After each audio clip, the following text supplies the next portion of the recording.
الحمد للہ وحدہ والصلاة والسلام علی من لا نبی بعدہ اما بعد واعوذ باللہ من الشیطان الرجیم بسم اللہ الرحمن الرحیم رب اشرح لی صدری ویسر لی امری واحلل عقدۃ من لسانی یفقہوا قولی. اور اب ہم جانیں گے مالی عبادتوں میں شرک کو.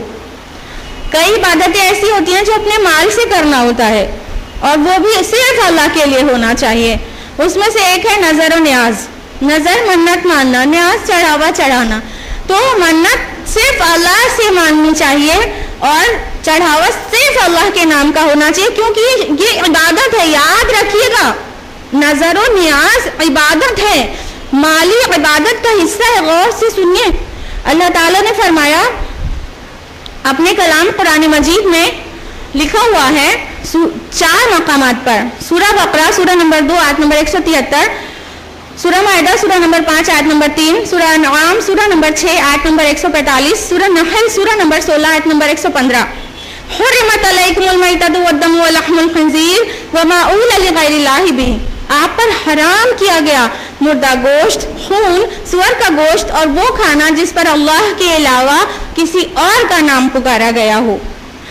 اللہ کے علاوہ کسی اور کو نظر کیا ہوا کھانا جب حرام ہے تو نظر کرنا کیسے جائز ہو سکتا ہے؟ وہ کھانا جس پر اللہ کے علاوہ کسی کا نام پکارا جائے وہ مطلقاً حرام ہے, اس کا کھانا بھی حرام ہے, تو چڑھانا کیسے جائز ہو سکتا ہے؟ اللہ کے رسول کی حدیث سماعت فرمائیے. مسند احمد کتاب الزہد پیج نمبر 15. اللہ کے رسول کی ایک حدیث ہے, فرمایا آپ نے کہ ایک انسان مکھی کی وجہ سے جنت میں چلا گیا اور دوسرا جہنم میں. صحابہ نے پوچھا اللہ کے رسول وہ کیسے؟ رسول اللہ صلی اللہ علیہ وسلم نے فرمایا کہ 2 لوگ سفر پہ جا رہے تھے, راستے میں ایک قبیلے کا بت پڑتا تھا اور جب تک اس پر کوئی چڑھاوا نہیں چڑھاتا تب تک اسے آگے نہیں گزرنے دیا جاتا. پہلے سے کہا گیا چڑھاوا چڑھاؤ, تو اس نے کہا میرے پاس چڑھانے والی کوئی چیز نہیں ہے. تو کہا چڑھاوا تو چڑھانا ہی ہوگا, چاہے ایک مکھی کا چڑھاؤ. تو اس نے ایک مکھی پکڑی اور بت کے نظر کر دی, لوگوں نے اسے جانے دیا, وہ جہنم میں چلا گیا. دوسرے سے کہا چڑھاوا چڑھاؤ, اس نے کہا میں اللہ کے علاوہ کسی کو چڑھاوا نہیں چڑھاتا, میں اللہ کے علاوہ کسی کو نظر نیاز نہیں کرتا. تو اس کو لوگوں نے قتل کر دیا اور وہ جنت میں چلا گیا. ایک مکھی کا چڑھاوا, ایک مکھی کا نذرانہ کسی کو جہنم میں لے جا سکتا ہے اللہ کے علاوہ کسی اور کے آگے چڑھانے پر. تو سوچئے پورے بکرے اور پوری دیگیں چڑھانے کے بعد کہاں جانے والا انسان؟ یہ میرا سوال ہے, جواب آپ اپنے سے ڈھونڈیے. اللہ پاک رحم کرے لوگوں پر اور پہچاننے کی توفیق دے, اور اللہ کے رسول کی کلام کو کھلے دل سے سننے کی توفیق دے. سب کو یقین ہے نا اس بات کا کہ قربانی بھی عبادت ہے؟ سب کو معلوم ہے, کوئی کنفیوژن؟ نو کنفیوژن. قربانی عبادت ہے نا. اللہ تعالیٰ نے فرمایا قرآن مجید میں سورہ الکوثر سورہ نمبر 108 آیت نمبر 2 میں فَصَلِّ لِرَبِّكَ وَانْحَرْ, کہ آپ اپنے رب کے لیے نمازیں پڑھیے اور قربانی کریے. تو قربانی رب کے لیے ہونا چاہیے کیونکہ وہ عبادت ہے.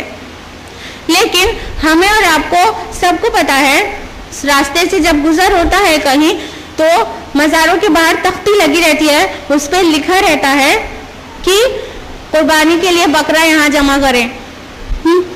غیر اللہ کے نام کی قربانی دی جاتی ہے. ہم کو کسی ولی سے کوئی بغض تھوڑی نہ ہے, اللہ تعالیٰ جانتا ہے, اللہ جانتا ہے. ہم کو کسی اللہ کے ولی سے کوئی بغض نہیں ہے کہ ہم ان کے خلاف کوئی بھی بات کہیں, ہم ایسا کہنے والے نہیں ہیں. لیکن اللہ اور اس کا رسول چاہتا ہے عبادتیں صرف اور صرف اللہ کے لیے ہونا چاہیے. پھر اس کے بعد کسی کی بھی ہو, نبی کے لیے کیوں نہ ہو عبادت, وہ بھی حرام ہے, شرک ہے. تو ہمارا کام ہے واضح کر دینا. تو دیکھیے کہ کتنی خانقاہوں پہ, کتنی مزاروں پہ مطلب قربانی دی جاتی ہے, جانور ذبح کیا جاتا ہے اس لیے کہ مطلب اہل قبر راضی ہوں, ان کی رضا کے لیے قربانی دی جاتی ہے. استغفر اللہ. قربانی بالکل قطعی عبادت کا جز ہے اور وہ اللہ کے لیے ہی ہونا چاہیے, غیر اللہ کے لیے قربانی جائز نہیں ہے. مسلم شریف کی روایت ہے, صحیح مسلم جلد نمبر 5 کتاب الاضاحی صفحہ نمبر 227. اللہ کے رسول نے فرمایا جو غیر اللہ کے لیے جانور ذبح کرے اس پر اللہ کی لعنت ہے. اللہ کے رسول نے فرمایا اللہ تعالیٰ اس پر لعنت کرتا ہے جو اللہ کے علاوہ کسی اور کے لیے قربانی پیش کرے. ہم اور آپ چاہتے ہیں اللہ کی لعنت کے مستحق بننا, ہم چاہتے ہیں اللہ کی رحمت سے دوری ہو جائے, اللہ کی رحمت ہم پر نہ آئے. بولیے ہم اللہ کی رحمت کے بغیر کیسے رہ سکتے ہیں؟ تو اللہ کی لعنت ہوتی ہے اس شخص پر جو غیر اللہ کے نام قربانی پیش کرتا ہے. یہ قربانی اور یہ عبادتیں تو صرف اور صرف اللہ کے لیے چاہیے.